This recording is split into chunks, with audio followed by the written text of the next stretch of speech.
নমস্কার শ্রোতা বন্ধুরা, রেসাইটেশন অ্যান্ড মোর চ্যানেল থেকে আমি স্বাতী। আজকে সুকান্ত ভট্টাচার্যের, মূলত কবি সুকান্ত ভট্টাচার্যের দুটি ছোট ছোট গল্প নিয়ে এলাম। একটু কম প্রচলিত, দেখুন শুনে কেমন লাগে। প্রথম গল্পটি লেজের কাহিনী। একটি মাছি একজন মানুষের কাছে উড়ে এসে বলল, তুমি সব জানোয়ারের মুরব্বি, তুমি সব কিছুই করতে পারো, কাজেই আমাকে একটি লেজ করে দাও। মানুষটি বললে, কি দরকার তোমার লেজের? মাছিটি বললে, আমি কি জন্যে লেজ চাইছি? যে জন্যে সব জানোয়ারের লেজ আছে, সুন্দর হবার জন্যে। মানুষটি তখন বলল, আমি তো কোনো প্রাণীকেই জানি না যার শুধু সুন্দর হবার জন্যেই লেজ আছে, তোমার লেজ না হলেও চলবে। এই কথা শুনে মাছিটি ভীষণ ক্ষেপে গেল আর সে লোকটিকে জব্দ করতে আরম্ভ করে দিল। প্রথমে সে বসলো তার আচারের বোতলের ওপরে, তারপর নাকে সুরসুরি দিল, তারপরে এখানে ওখানে ভন ভন করতে লাগলো। শেষকালে লোকটি বাধ্য হয়ে তাকে বলল, বেশ, তুমি উড়ে উড়ে বনে নদীতে মাঠে যাও, যদি তুমি কোনো জন্তু পাখি কিংবা সরীসৃপ দেখতে পাও যার কেবল সুন্দর হবার জন্যেই লেজ আছে, তার লেজটা তুমি নিতে পারো, আমি তোমায় পুরো অনুমতি দিচ্ছি। এই কথা শুনে মাছিটি আহ্লাদে আটখানা হয়ে জানলা দিয়ে সোজা উড়ে চলে গেল। বাগান দিয়ে যেতে যেতে সে দেখতে পেল একটা গুটি পোকা পাতার উপর হামাগুড়ি দিচ্ছে। সে তখন গুটি পোকার কাছে উড়ে এসে চেঁচিয়ে বলল, গুটি পোকা, তুমি তোমার লেজটা আমাকে দাও, ওটা তো তোমার সুন্দর হবার জন্যে। গুটি পোকা বলল, বটে বটে, আমার মোটে লেজই হয়নি, এটা তো আমার পেট, আমি ওটাকে টেনে ছোট করি, এইভাবে আমি চলি, আমি হচ্ছে যাকে বলে বুকে হাঁটা প্রাণী।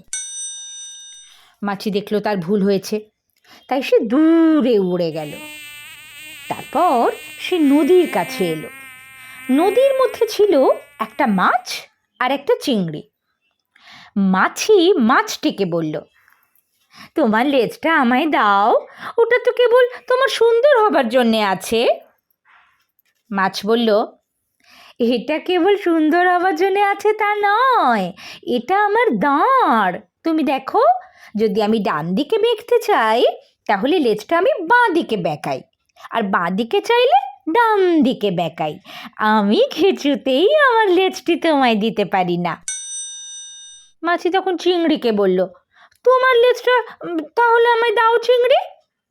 চিংড়ি জবাব দিল, তা আমি পারবো না, দেখো না আমার পাগুলো চলার পক্ষে কীরকম সরু আর দুর্বল, কিন্তু আমার লেজটি বেশ চওড়া আর শক্ত, যখন আমি জলের মধ্যে এটা নাড়ি তখন এ আমায় ঠেলে নিয়ে চলে, নাড়ি চাড়ি আর যেখানে খুশি সাঁতার কেটে বেড়ায়, আমার লেজও তো দাঁড়ের মতো কাজ করে।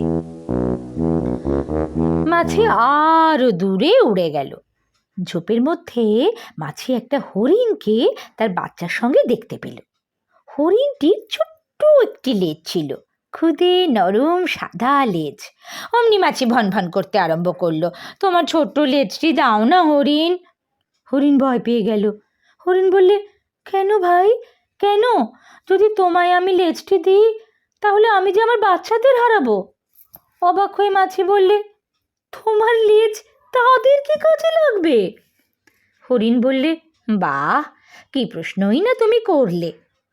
ধরো যখন একটা নেকড়ে আমাদের তাড়া করে, তখন আমি বনের মধ্যে ছুটে গিয়ে লুকোই আর ছানারা আমার পিছু নেয়, কেবল তারাই আমায় গাছের মধ্যে দেখতে পায়, কেননা আমি আমার ছোট্ট সাদা লেজটা রুমালের মতো নাড়ি, যেন বলি, এইদিকে বাছারা, এইদিকে। তারা তাদের সামনে সাদা মতো একটা কিছু নড়তে দেখে আমার পিছু নেয়, আর এইভাবেই আমরা নেকড়ের হাত থেকে পালিয়ে বাঁচি। নিরুপায় হয়ে মাছি উড়ে গেল। সে উঠতে লাগলো, যতক্ষণ না সে একটা বনের মধ্যে গাছের ডালে একটা কাঠঠোকরাকে দেখতে পেল। তাকে দেখে মাছি বলল, কাঠঠোকরা, তোমার লেজটা আমায় দাও, এটা তো তোমার শুধু সুন্দর হবার জন্যে। কাঠঠোকরা বললে, কি মাথা মোটা তুমি, তাহলে কি করে আমি কাঠঠোকরে খাবার পাবো, কি করে বাসা তৈরি করব বাচ্চাদের জন্যে? মাছি বলল, কিন্তু তুমি তো তা তোমার ঠোঁট দিয়েই করতে পারো। কাঠঠোকরা জবাব দিল, ঠোঁট কেবল ঠোঁটই, কিন্তু লেজ ছাড়া আমি কিছুই করতে পারি না। তুমি দেখো কিভাবে আমি ঠোকরাই। কাঠঠোকরা তার শক্ত লেজ দিয়ে গাছের ছাল আঁকড়ে ধরে গা দুলিয়ে এমন ঠক্কর দিতে লাগলো যে তার থেকে ছালের চোখলা উঠতে লাগলো। মাছি এটা না মেনে পারল না যে কাঠঠোকরা যখন ঠোকরায় তখন সে লেজের ওপর বসে, এটা ছাড়া সে কিছুই করতে পারে না, এটা তার ঠেকনার কাজ করে। মাছি আর কোথাও উড়ে গেল না। মাছি দেখতে পেল সব প্রাণীর লেজই কাজের জন্য, বেদরকারি লেজ কোথাও নেই, বনেও না, নদীতেও না। সে মনে মনে ভাবল, বাড়ি ফিরে যাওয়া ছাড়া আর কিছুই করার নেই, আমি লোকটাকে সোজা করবই, যতক্ষণ না সে আমায় লেজ করে দেয় আমি তাকে কষ্ট দেব। মানুষটি জানলায় বসে বাগান দেখছিল, মাছি তার নাকে এসে বসলো। লোকটি নাক ঝাড়া দিল, কিন্তু ততক্ষণে সে তার কপালে গিয়ে বসে পড়েছে। লোকটি কপাল নাড়ল, মাছি তখন আবার তার নাকে। লোকটি কাতর প্রার্থনা জানালো, আমায় ছেড়ে দাও মাছি। ভন ভন করে মাছি বলল, কিছুতেই তোমায় ছাড়বো না। কেন তুমি আমায় অকেজো লেজ আছে কিনা দেখতে পাঠিয়ে বোকা বানিয়েছ? আমি সব প্রাণীকে জিজ্ঞেস করেছি, তাদের সবার লেজই দরকারি। লোকটি দেখলো মাছি ছাড়বার পাত্র নয়, এমনই বদ এটা।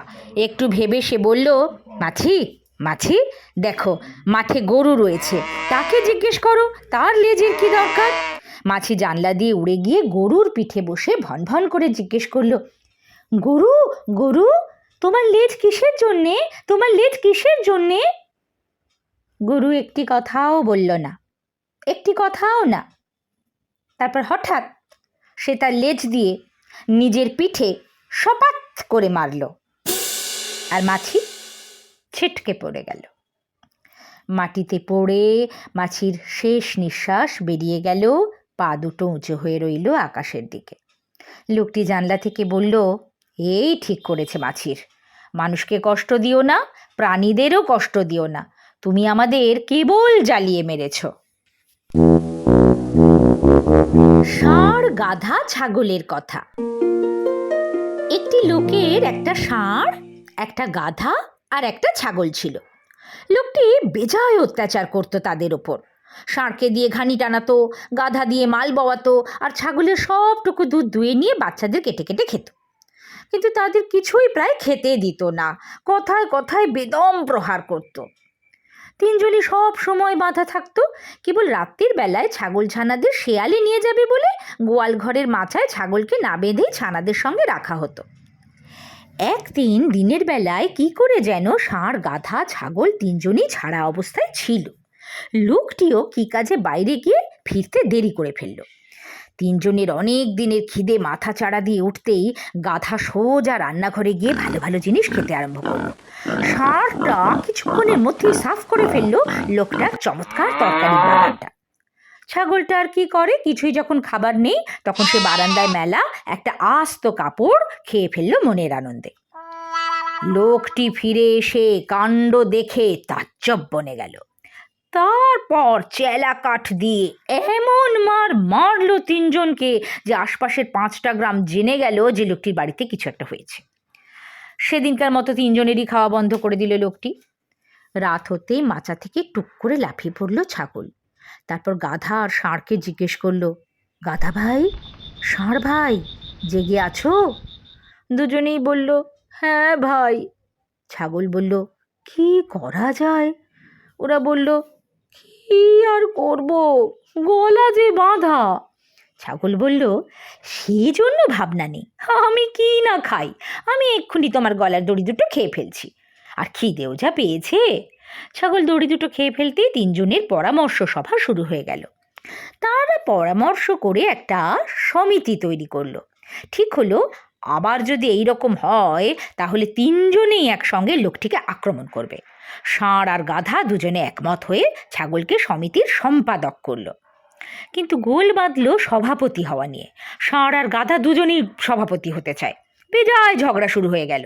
শেষকালে তারা কে বেশি যোগ্য ঠিক করবার জন্যে সালিশি মানতে মোড়লের বাড়ি গেল। ছাগলকে রেখে গেল লোকটির ওপর নজর রাখতে। মোড়লটি ছিল লোকটির বন্ধু।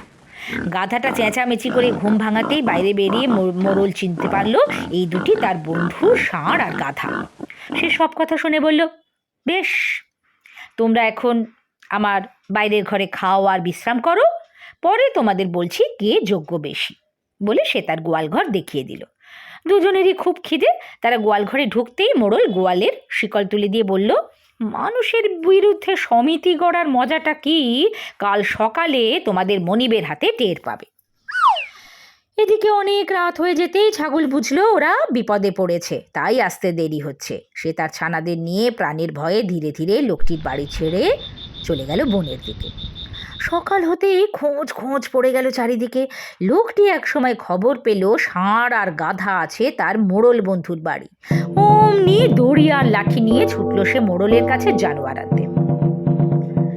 মানুষকে কখনো বিশ্বাস করতে নেই, এই কথা ভাবতে ভাবতে খালি পেটে ষাঁড় আর গাধা পালাবার মতলব আঁটছিল।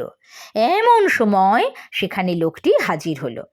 তারপর লোকটির হাতে প্রচণ্ড মার খেতে খেতে ফিরে এসে গাধা আর ষাঁড় আবার মাল বইতে আর ঘানি টানতে শুরু করলো আগের মতোই।